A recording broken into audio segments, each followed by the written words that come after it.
தொடங்கினோம். கிட்டத்தட்ட ஒரு 8 மணிக்கு. நம்ம தாராபுரத்தில் கொங்கு ரமேஷ்ஜி அப்படின்னு சொல்லிட்டு இங்கே கடை வச்சுருக்காங்க தாராபுரத்தில். ரமேஷ்ஜி கிட்ட இந்த மாதிரி குருகுல மாணவர்கள்லாம் வராங்க, எங்களுக்கு வந்து உணவு ஏற்பாடு செஞ்சு கொடுங்க ஜி, இந்த மாதிரி நாங்கள் பழனி போகிறோம் அப்படின்னு சொல்லி ஜி கிட்ட கேட்டேன்.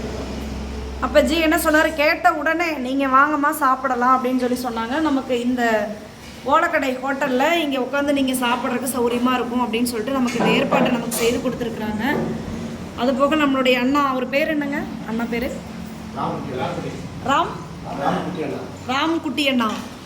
வர வர நமக்கு எங்கே வந்திருக்கீங்க, என்ன பண்ணுறீங்க, இப்படி எல்லா இதுவும் கேட்டு ரூட்டெல்லாம் சொல்லி நல்லா அழகாக வரக்கு முன்னாடியே தயார் பண்ணி இலையெல்லாம் போட்டு நல்லா ஜம்முன்னு வச்சுருக்காங்க. உண்மையாலுமே நம்ம அவங்களுக்கு வந்து நம்மளுடைய குருகுலம் சார்பாக வாழ்த்துக்கள், குருகுலம் சார்பாக பிரார்த்தனைகளும். கொங்கு ரமேஷ்ஜி மற்றும் திரு ராம்குட்டி அண்ணா இருவரும் வாழ்வில் எல்லா வளமும் நலமும் பெற்று நல்ல ஆரோக்கியத்துடன் நீண்ட ஆயுளுடன் சிறப்பான வாழ்க்கை அமைய பெற்று வாழ வேண்டும் என்று பிரார்த்தனை செய்து கொள்வோம்.